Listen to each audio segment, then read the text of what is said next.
Welcome back mga katambalan, mga hot topic and issue pag-usapan natin. Update po tayo kay Barbie Fortesa na kung saan nga po ay nag-post itong si Barbie. Kasama nga po si Ivana Alawi at nag-pilots nga po itong si Barbie. Makikita nga po na nakalambitin itong si Barbie.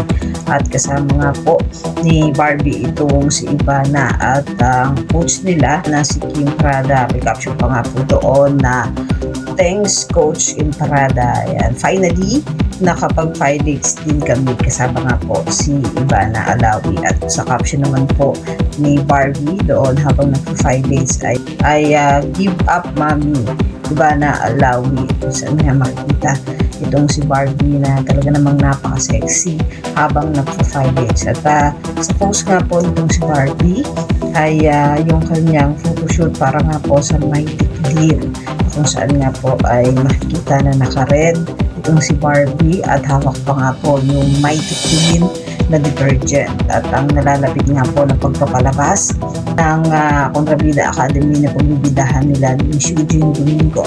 Nakikita yung ilang mga photos at video na inilabas din itong si Barbie sa kanyang social media account. At syempre ang vital milk kung saan nga ay makakasama nitong si Barbie, si David Licauco at nakapang superhero pa nga itong si Barbie Fortesa. Ito yung mga update natin ngayon kay Barbie. Kayo mga katambalan, ano ang masasabi nyo? Comment lang sa comment section at pag-usapan natin. Yan ang mga hot topic and issue dito lamang sa Tambalang JK.